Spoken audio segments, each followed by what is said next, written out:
Get out every day and flow. Get out every day and go flow somewhere on a mat. If you can't get outside, do it in your house.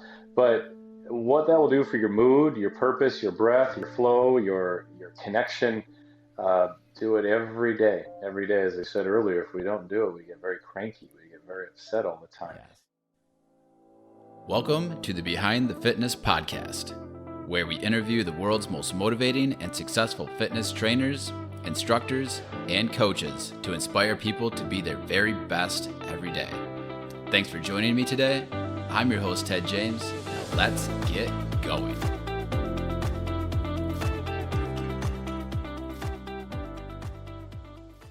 Our guest today has been named a top online workout instructor by the Huffington Post. He's a best-selling author with almost a dozen books published, including his latest book, Pilates for Athletes. He is the most watched online yoga and Pilates guy worldwide and has a very long list of certifications. I want to welcome Sean Vigue. Today, we're going to really get to know Sean and learn how to increase range of motion, gain strength, and build stamina and energy through Pilates. But first, Sean, can you tell us something that you believe can make you successful in health or fitness that many people might disagree with? Oh, good question right off the bat. I want to say it's great to be here, Ted, with everyone. Thanks for having me on your podcast. Something will make you successful in health and fitness. Definitely doing a lot of core work and mobility training, often overlooked in a lot of fitness programs, including mine many years ago when I first started out. Yeah, I think I could definitely agree with that one. All right. Well, can you give us a little bit more background on yourself and then tell us what drove you to find your love for fitness in the beginning, before you even started coaching, before you started being Coach Vigue? Well, in the beginning, it was in high school, I believe, and I started lifting weights for a girl that I had a crush on. I did a vlog on this once because I was looking back to where did it really begin. I always was very active. I was very athletic. I played a lot of sports. I was always outside, always playing, always doing things. But between my junior and senior year, there was a girl named Becky that I liked. And we had this old weight set, a barbell and a couple dumbbells. And over the summer, I would work out every night in my room, usually at midnight to like 3 a.m. I would do other things too. I would read and watch TV, but I would do curls and military presses and upright rows and squats. And I'm sure I did everything every day. I trained every single day, but that was my inspiration was Becky. I think we went out a couple times, but I went to band camp and people noticed that I had gained some muscle because I was very short growing up. I'm about 5'9" now, which is pretty tall for me. Okay. But growing up, I was always the shortest one in my class. And it was very, very exciting to kind of build at night and then unveil during the day. And that's where it started. That's where I started doing weights. And then I started going to the high school weight room after school quite a bit and working out. And did that for a long time, just weights. I didn't know about yoga or Pilates back then. I would just do squats and bench and military presses, and we listened to Van Halen in the weight room and Aerosmith, and some of the best times ever just on an old boombox, because I graduated almost 30 years ago from high school. So that's where that started. And do you want me to keep going about how I got into yoga and Pilates? Absolutely. I went to college, and I went to college for theater because I always liked doing theater, and I did vocal performance, and I studied voice and studied acting and did a lot of plays, a lot of musicals. I sang in operas. And in doing so, it definitely gave me a great appreciation for keeping the body fit and healthy, because when you work in the performing arts, you're always in front of people. You're always performing. You're always using your body and your mind, everything you have to entertain, to move, to sing, to breathe, to try to be 100% all the time. And so I did a lot of shows in college, and then I went off and I did professional theater for many years. And it was in professional theater that I was introduced to Pilates. That's when I was doing dance classes in New York City in between theater gigs, because that was my weak point, was dancing. I was a guy, and I didn't really dance. I kind of thumped around the stage. All right. We would call it park and bark, where you park your feet and you sing really loud. And I took a class at Broadway Dance with Sue Samuels. I always liked her, and she taught some Pilates a little bit, little like the Pilates 100, maybe the single straight leg stretch, things like Okay. that, and a little bit of yoga also because I always like to stretch. I just didn't know much about it. Stretch was kind of foreign to me, but that's where I initially learned about Pilates and yoga was taking dance classes to prepare me to do 8 West Side Stories a week or to rehearse 3 shows at once or to direct shows or to Oh, teach classes. So I always credit theater with giving me a great background in a lot of different areas, a lot of different skill sets. all right. Very interesting. That's definitely an unusual path to the fitness leadership position that you're in now. I think it is, though. I have my own podcast, and I've had a lot of other fitness people on who do online videos and such. Yep. And believe it or not, some of them have backgrounds in theater. There's something about it.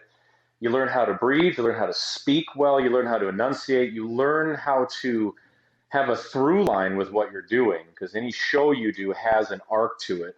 Every Hmm. workout you do has an arc to it. Every video, video production, teaching live classes. So it does Okay. give you a lot of help in what you need to be successful in working in the fitness industry as well. That makes sense. So it seems like some people come from the filming industry and then do workout videos, but other people go from fitness and then have to learn all the video and all of those other skills that you just described. Exactly. And I mentor quite a few people that teach, very good teachers, live classes, and they're interested in going into being on YouTube, launching a brand where they do videos. But the one thing that keeps them back the most is they're just really afraid to get in front of the camera because the Oh, camera is very personal. And right, right. once you, it is, isn't it? Once you hit It, record, it's just you. It's just you talking. It's you guiding people through a workout. You don't have people to interact with. It's your brand. It's your name. I love it. That's my personality, and it always has been. But I can understand for a lot of people, it's very daunting to go from teaching classes, being very successful with that, and then I'm going to film. I'm going to create a brand. Most times, people just don't know where to start. yes, it's definitely a mountain to climb. I can agree with that. All right. Well, now I want to dive into Pilates a little bit more. I Hmm. know you are a specialist in Pilates, and can you tell us more about mat Pilates specifically? And can you tell us how mat Pilates differ from other forms of Pilates, and Hmm. why you focus on mat Pilates over these other kinds of Pilates? Well, I've always taught mat Pilates. As you said, there's Pilates with apparatus. There's Pilates with equipment. There's the reformer. There's the magic circles. There's Cadillacs. I've never taught with that stuff. It's very effective, of course, but my personality goes very well with take it anywhere and do it anytime. And that's always appealed to me since being a kid. I think everything that we're informed on is from childhood. And as I said earlier, when I was a child, I'd love to go out and play. I love to go outside. I love to move. I love to interact with people. So Pilates mat, it's just you and the mat. You don't even need to have a mat. You can just go into the grass. You can go on a nice soft floor and do Pilates. But the Pilates mat discipline, from what I've read, Joseph Pilates was the founder of Pilates, of course. It used to be called Okay. Contrology, but then he passed away and they renamed it Pilates and it became the public domain. So Pilates Oh, is a guy. And what I had read is it was his favorite or his go to because it was, well, I don't want to put words in his mouth, but it's very effective. You can take the workouts from the reformer, which is it's a moving carriage that has straps and you move around your, range of motion around your core. That's the hmm, reformer. You can take those exercises off there and adapt them onto the mat. So I've always been very partial to the mat. In fact, I was just out filming. I always, when I can, about 98% of the time, I film outside. I love being outside. I like having natural backgrounds, blue skies, fresh air, and Pilates mat is right. perfect for that because Pilates mat I got into before I started doing yoga and power yoga and all the flexibility training. It was Pilates first, so Okay. it definitely appeals to me the anywhere, anytime aspect of it. Yes, I agree with that. And the fact you can get outside, like you said, I mean, so many more benefits. Get vitamin D, and it just makes you feel better, really. Yeah, we were talking before we went live, and about the weather changing up in Michigan, and Yes. it's tough because you want to be outside. I think taking your fitness and your movement outside, it takes away any of the stereotypes about it or discouragements. You just go. You can go biking, go walking. You can do power yoga. You can do calisthenics, flexibility training. You just have to find a spot. And for filming too, it's very good because it gives people a nice backdrop. Maybe they live in a city or they Hmm. don't get outside very much, but at least they can see something. When I used to live in Florida, I live in Florida again, but I found I missed wide open spaces a lot, like mountains. So I would watch Lord of the Rings a lot, and that would inspire me to go out and do things. But All I, right. I missed big spaces and mountains, and then we moved to Colorado for 7 years, so it was perfect. And yeah, you just can't beat being outside. A lot of the comments I get on the videos are they talk about the workout, but also in relation to where I am, what's going on behind me, if there's ducks in a pond that I'm in front of, or if a deer walks by, or if it's just a nice day with blue skies. It all helps elevate the mood and helps the workout. I agree with that. I I do a lot of workout videos myself, and I think I'm inside and watching the TV, and like to see like outdoor scenery and stuff while I'm doing it. I think you're right. It brings more energy to the whole video. It does, and it's twofold. Also, we always do things. My dad would always say we do things for selfish reasons, which is very true. We want to make ourselves happy in the process. It gives me an excuse to explore new spots, to go out, especially in Colorado when I was there. I talked to people I knew were clients. I'm like, hey, there's a trail over there. Where does that go? Is there a spot where I could film? Because they all knew I filmed. And like, is there a spot that would be ideal for laying down your mat and doing a power yoga workout or a Pilates workout? So it was a great motivator to get me out. And in the process, I discovered these beautiful spots I might not have discovered. That's awesome. That sounds fun. And when you get there, it's you're all excited because you're warmed up because you hike there and you have all the fresh air. Maybe you saw a few people on the trail you chatted with. So it puts you in a really good mood when you get there. It's a nice commute. I never thought of it that way, but it's a great commute to go film on top of a mountain or by a lake or in a field somewhere. Okay. And that energy probably transfers into your videos. It does. It does. I get giddy if I find a new spot in Colorado. I like this is just oh, it's so great. Bare bones fitness. You got the mat, as we talked about, Pilates mat or yoga, whatever. It's you got your body with you 24/7. Just use it wherever you can. Absolutely. I used to do a lot of hiking, more before I had kids, but yeah, and I Yeah, kids changes. yes, it's very hard. That's a whole nother podcast. Oh I think yeah, with kids and fitness, and it really makes you very disciplined. it does, and I think workouts like yours make it so much easier to actually stay in shape after you have kids because a lot of times you aren't able to get out as much. They go to bed Mhm. early, and you need to be around for that. So a nice workout or Pilates video or yoga video like you do, it's so much easier to be able to turn it on and do a half an hour or whatever you need to do rather than be like, all right, I can't go to the gym. I can't go climb this mountain now. Exactly. That's a comment too I get from people. Oh, I've been away for a while, but it's so good to be back because when you come back to body weight fitness, it's always there for you. You don't really have well, as you said, the gym's not open. Hmm. I can't. I don't have my car today. My car broke down. I can't get to the gym. Body weight fitness. Go in your bedroom. Go in your living room. Go in your TV room. Go in your yard and do it. Right. So it takes away all that, and the essence of Pilates and yoga and flexibility and mobility training is something that anyone can do, anyone can partake in. And even if you take time off from it, people discover they ease back into it very nicely. It's not that it's gone from their abilities. It is still there. It might be a little dormant, but it does come back out very effectively. That makes sense. Well, let's move back into Pilates. And can you tell us about any Hmm. transformations that you've seen from Pilates in athletes? and not just physically, but physically and mentally. Oh, I have a lot of clients who are runners, especially in Florida. A lot of runners in Colorado is skiers. A lot of them, they would start coming to classes, and I taught Pilates and yoga there.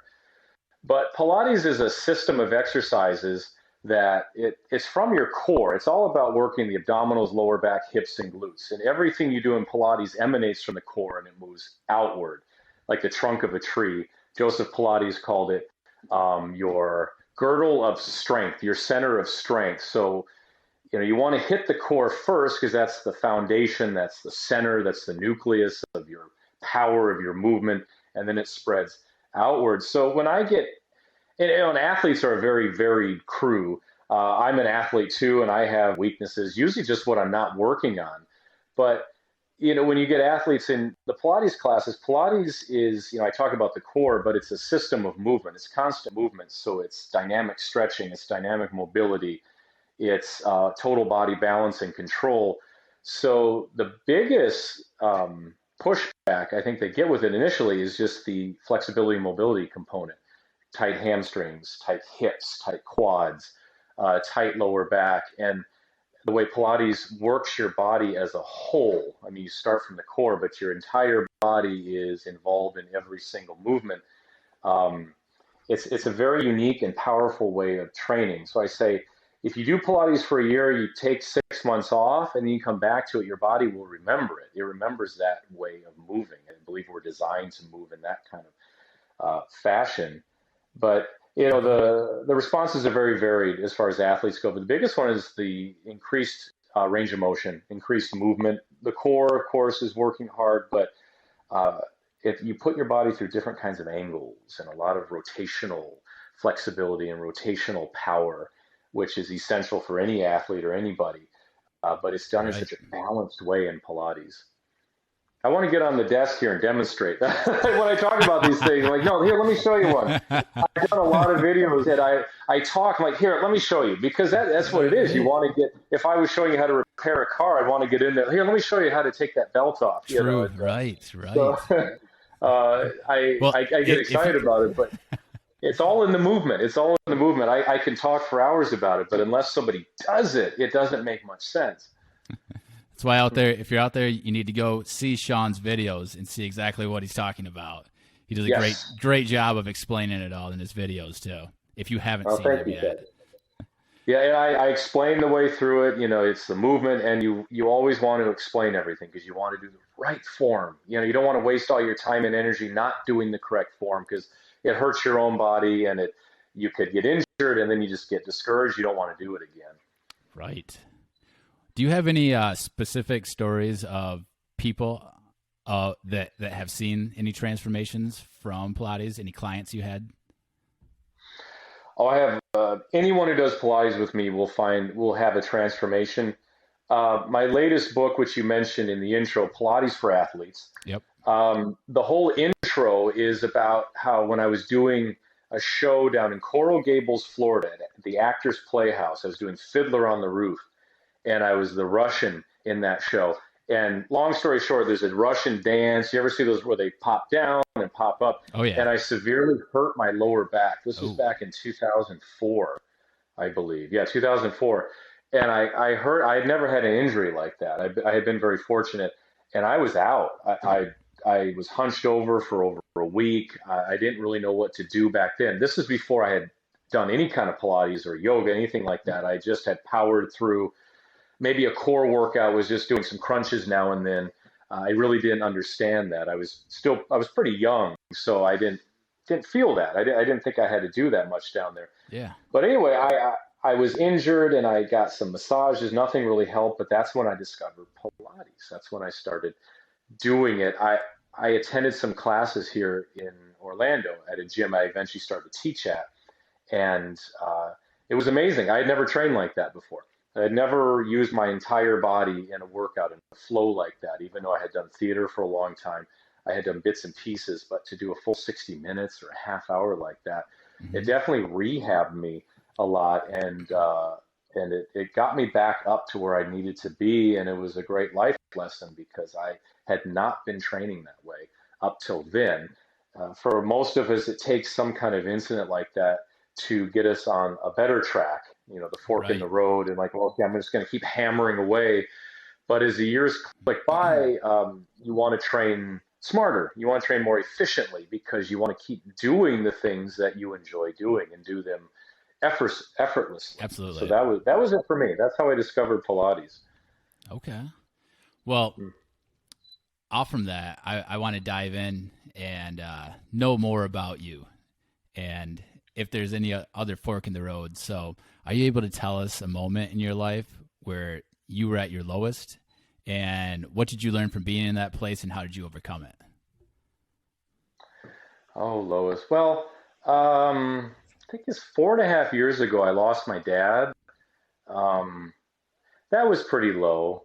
I mean, I worked through it, but I've lost both my parents since then. My mom passed away a couple of years ago, but um, I took like a month off when he passed, a lot because there was so much to do with the estate. I'm in charge of everything, Sure. and doing all that and going home to be with my mom, my sister and I with my mom. And, gradually I started getting back into it, but I did film again. I took like 5 weeks off, and while I was still back in Wisconsin, I filmed a video at the local yoga studio because I wasn't going to stop. My dad used to be in a lot of my videos. He loved what I did. He always told me, he's like, if you have a gift or you have a passion for it, you work hard, keep doing it. Because my dad would attend my classes here in Florida when I would teach. He'd come to Pilates, he'd come to Okay. yoga. He always enjoyed that. So, dealing with the death of a parent is a life changing time in your life. But it was very nice to get back to filming. Filming for me is therapy. It's very therapeutic. It indulges my creative process. It indulges my intellectual process. It indulges my need to want to teach and instruct. Okay. And I can reach a lot of people with a video all over the world, which is always neat to do Right.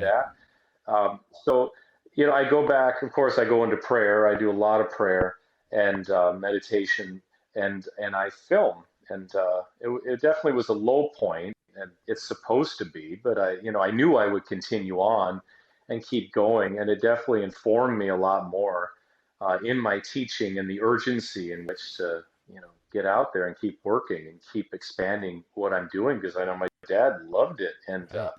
he would never want me to stop doing it. That was never an Oh, for option. sure. That makes a lot of sense. Yeah. Yeah. And I know I mean, anybody who loses somebody close to them, um, it's a reminder that do what you love to do because you never know, you know? Yeah. And any chance I would get, my dad was a ham like me. It was great. I'm like, Dad, you want to come film with me? Because they had a condo down here. I'm pointing because it's actually over there somewhere in Okay. Florida. But I would go over like, yeah, I'm going to go on film with Addie, my dog, who is 10 today. My goodness. Oh, I okay. used to take Addie out when she was a puppy and film with her 10 years ago. But they were I always say they were my secret weapons, my dad and Addie, because my dad would come film and we banter back and forth. Because if you ever do it, and you do my videos, and I just talk as I normally talk, I don't try to alter anything. It's my brand. I speak the way I speak all the time because I love what I do and that's how I do it. So it was always fantastic. And you always have one eye in the present, but also another eye on the future. And with people you love, like your parents and my dad's, like I wanted to always, whenever I could, get him in the videos and get him involved because he liked it, I liked it, and um, you know, everything's so fleeting anyway. I said, do it when you can. Right, right. No, that's great that what you love to do for, a work is also your therapy and, you Yeah, it is. I'm thinking about writing a book on teaching, and it would be a good way to get the thoughts in order because there's a lot of therapy involved. A lot of us may not even realize it, but we do these things because it really challenges us in the right ways and keeps us very focused on uh, on keeping ourselves present and working. yeah. And that's actually why I kind of love doing this podcast also, is talking to people, and then I feel like certain questions get asked, and it just kind of organizes the why they do things exactly. Yeah, it's an ebb and flow, isn't it, on a podcast? Like any Yeah, good discussion is you can get revelations a lot. Those are the best discussions where things just pop out. You think about something a little differently in the context of the conversation, and you have one of those aha moments, which is very important to keep us, moving forward. For myself, especially. absolutely.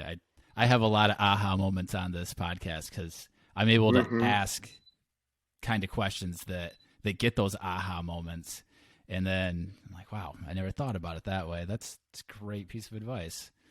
So And it's right. You get them also, not just the guests, but that it works both ways. It works back and forth. We both, learn. We can learn a lot in the process of the conversation. absolutely. And even when I'm just discussing things of my own experiences, sometimes I'm organizing those thoughts to put it on this podcast before maybe or just during the podcast. And I'm like, yeah, that's a good way that I should think about this. So, Hmm. well, what would you say that your personal philosophy is? Personal philosophy. This will be in the book on teaching, I'm sure. Well, be grateful every day. That's a big one. As I said, I pray a lot. I am a Christian, and I have to start my day with prayer and calm and focus. Because if I don't, I start drifting away. And I have a 2.5-year-old son, my wife and I. So I spend a lot of time with him, and I want to make sure that I spend a lot of time with him and am able to do the work that I need to do, because I feel so much better about myself when I can work and get things done as well. But personal philosophy, I feel best when I'm in a flow. I have to be in a flow state where things are moving along. They're flowing, they're flowing, they're flowing. I don't like hitting walls.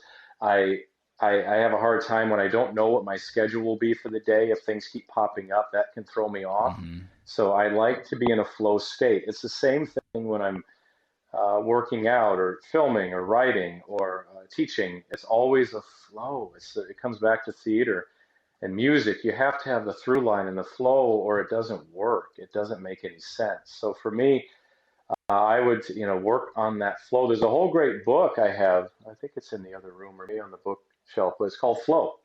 I can't pronounce the guy's last name. It's this really long name, but it's Okay. a very famous book called Flow, and I've read it a couple times.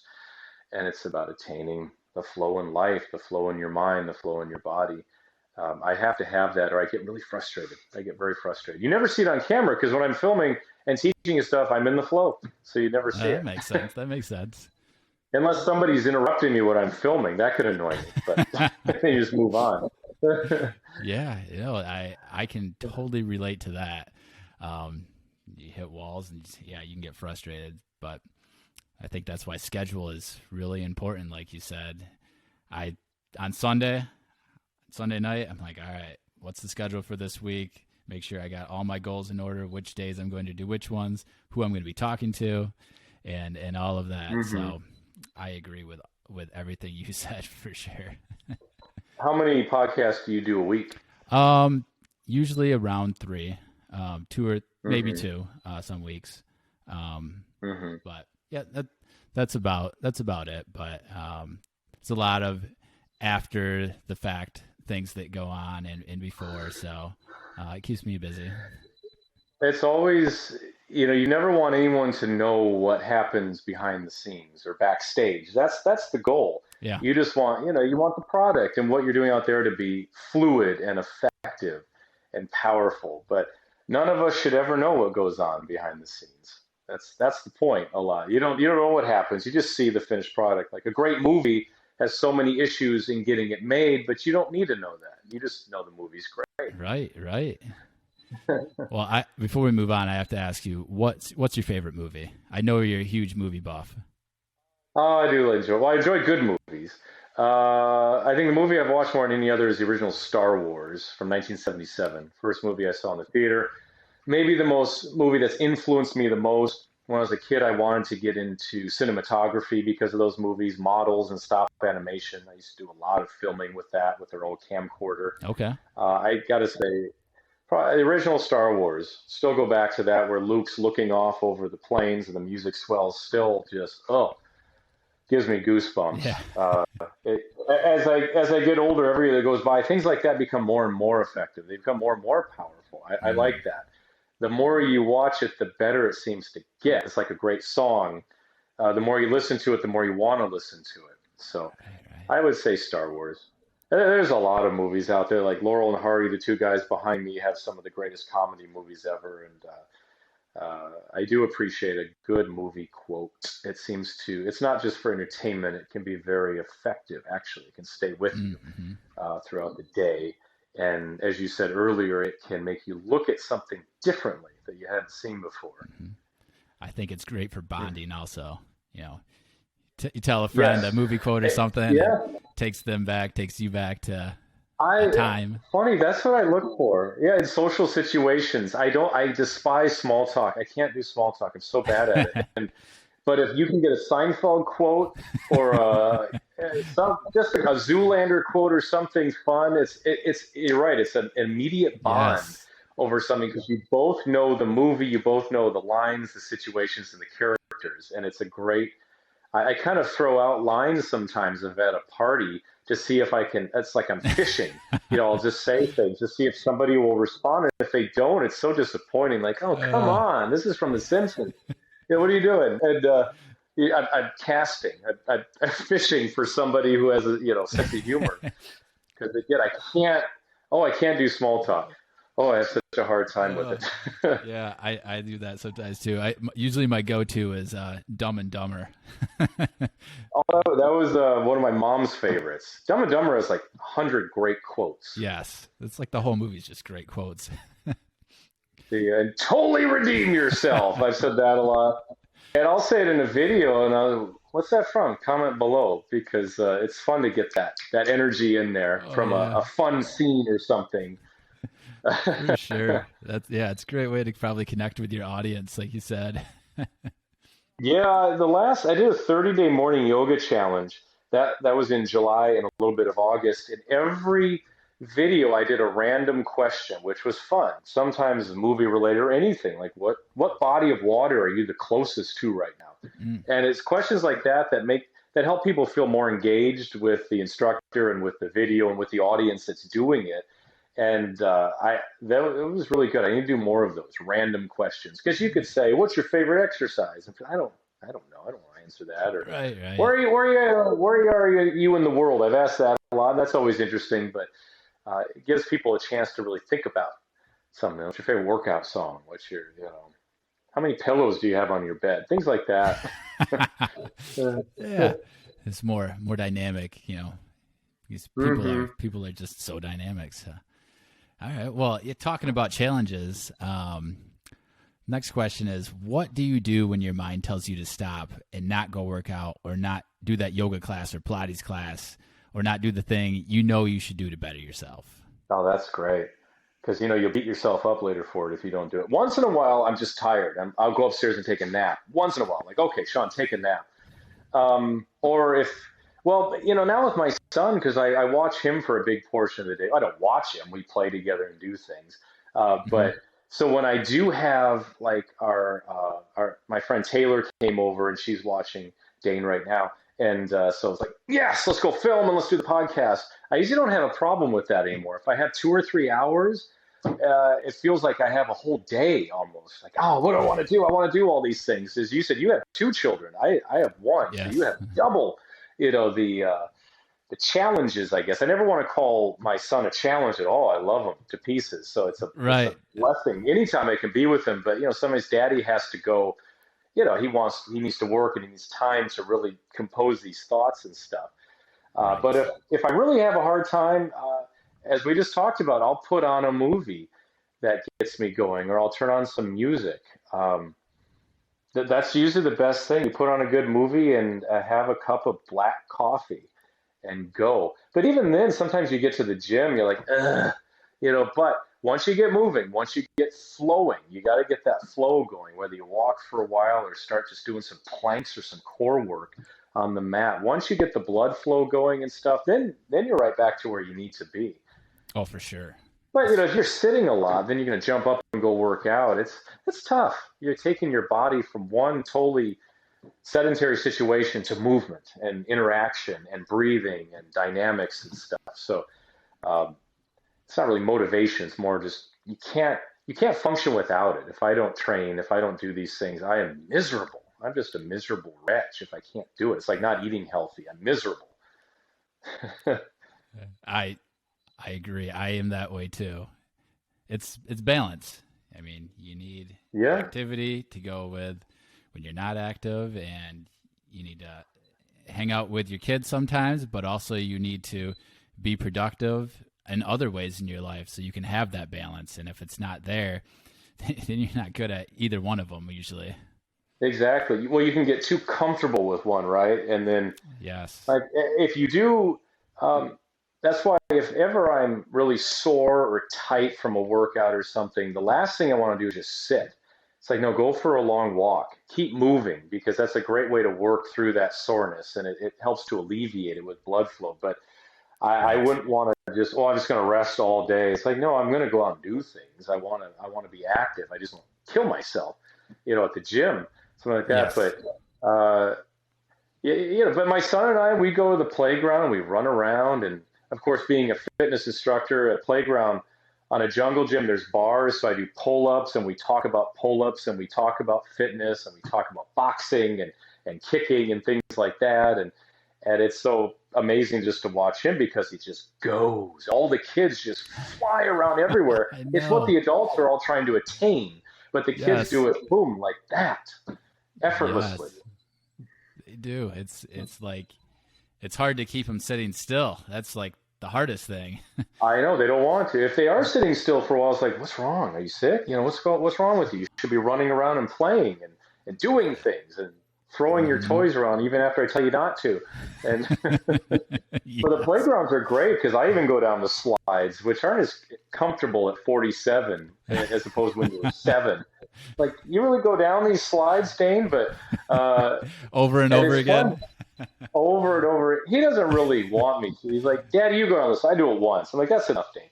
But we watch the bigger kids, and they're so fast, and he's always asking what they're doing. I'm like, well, they're climbing, they're wrestling, they're running, they're shouting, whatever they're doing. There's there's a reason for it, but there's not really a reason for it. They just do it, and that's the wonderful thing. Like, well, Dane, they're running, they're playing. Okay, okay. Hmm. Hmm. Yeah, and 2.5 years old. That's how old your son is, right? He's a little older than that now, maybe Okay. 2 3/4. Okay. I Okay. supposed to use a year and a month and months, right? And how Yeah. old are your kids? 4 and 1. 4 and 1. Yep. Okay. My son's 4, and my daughter is 1. So Okay. yes, all fun Are you ages though. getting sleep? I mean, how is she during the night? Um, she actually sleeps great. I don't know why. My son was the opposite. He slept Uh-huh. terrible. He still sleeps worse than her, and he's 4. but but Uh-huh. yeah, I don't know why it's different, but I just thank God that she does sleep good. So Isn't that beautiful? Our son, he wasn't very good, but then people would tell you, "Oh, my child slept. We had to wake her up to feed her." I'm like, "Yeah, I we had know. to wake. She sleep 12 hours. We had to, so I thanks." was that way with my son when he was younger, and all my friends, not all my friends, but some of my friends would say, "Oh no, my kids sleep great," and I'm like, I don't want to talk to you anymore right now. You're kind of hoping, like, yeah, wait till they're little, then they're gonna sleep bad. Yeah. It's gonna swing back around, isn't it? Oh They're man. gonna be kicking you every night. Hmm. Sometimes our son comes into our bed in the middle of the night, which is fine. He won't do it forever, but Yeah. his head is by my wife, but I get the feet, so I get kicked. I'm like, stop, stop. Of course, I use my core to push, his legs away, but Uh huh. you know, There you go. they're headbutting over there, and I get the feet, so that's fun. I'm way on the edge of the bed, so that's where the body control comes in. I kind of hover off the bed in a plank and sleep. That's good incentive right there.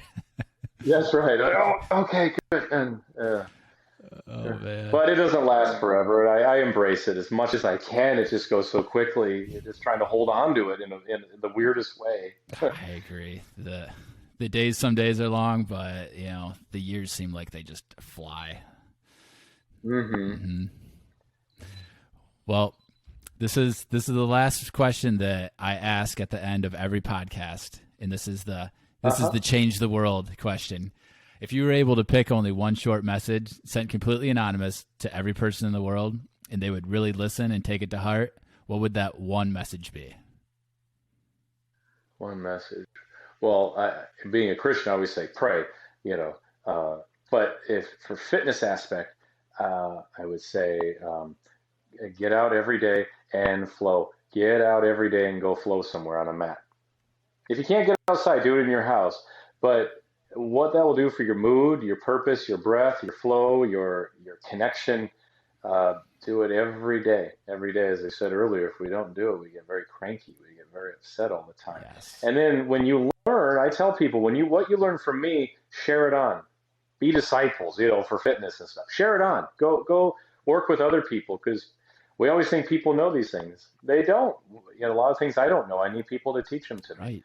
So that's the best advice for myself. But people say do one thing every day that scares you and things like that. But I like to be a little more specific. Get out and do flexibility, mobility training, core training. Okay.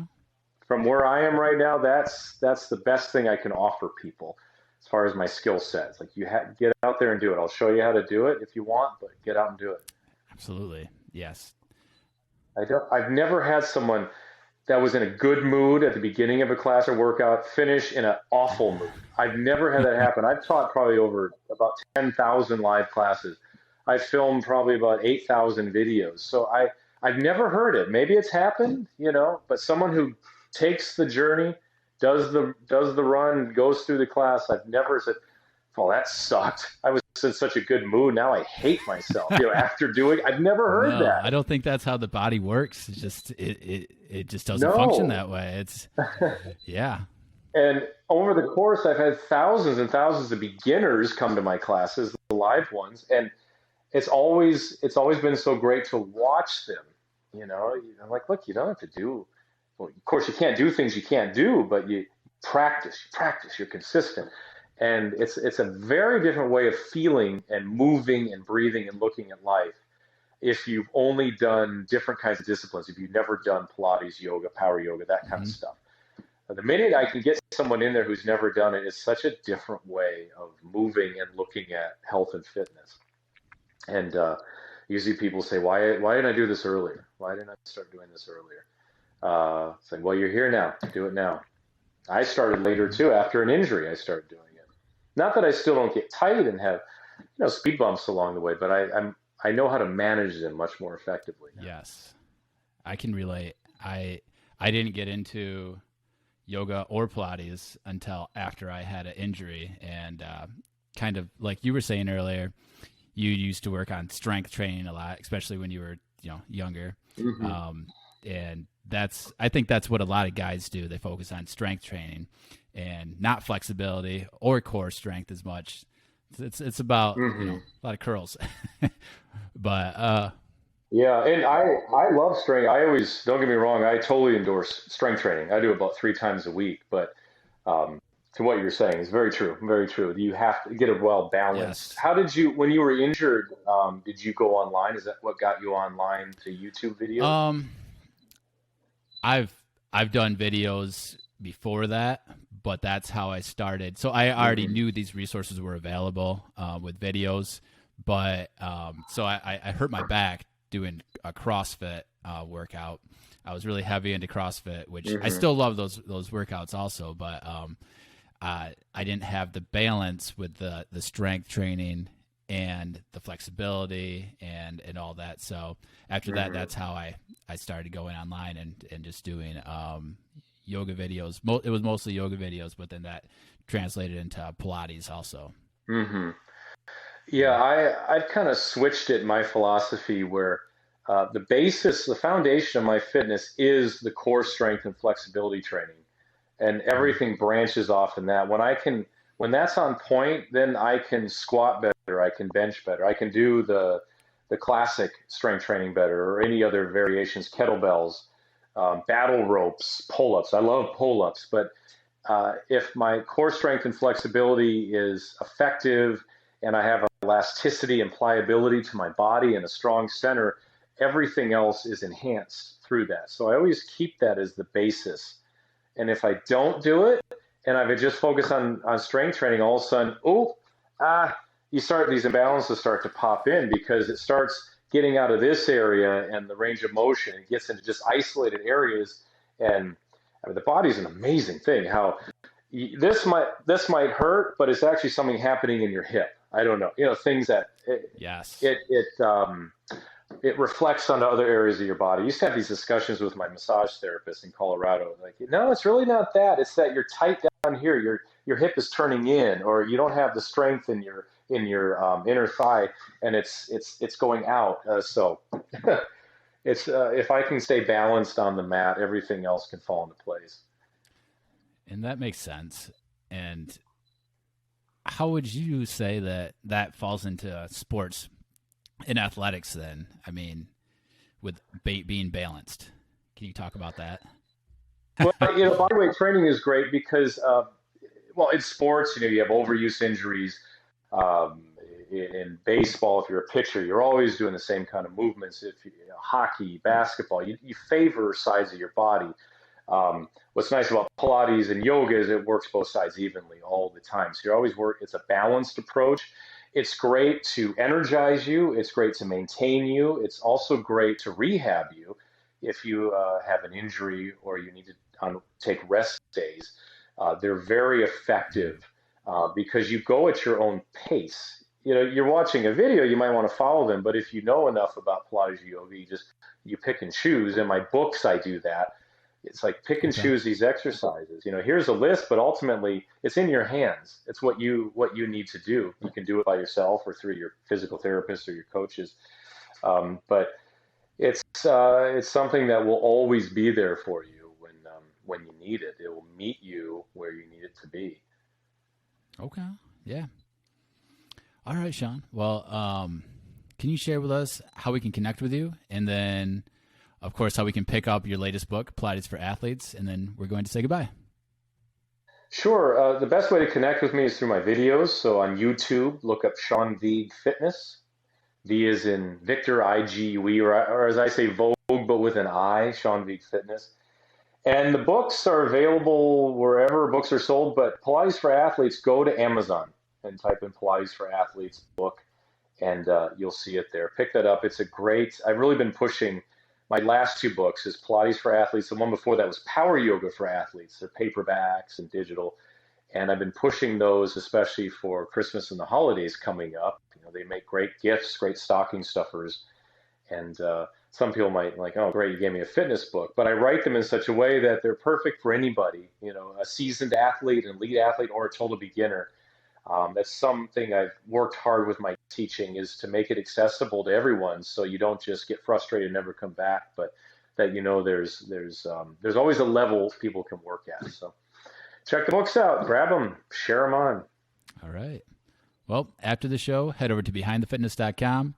You'll find links to videos to each episode, links to connect with Sean, and more.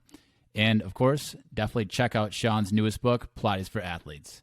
Sean, thank you so much again for spending time with us and letting us get to know you better. It was truly powerful. Thank you, Ted. My pleasure. Thank you, everybody, for listening.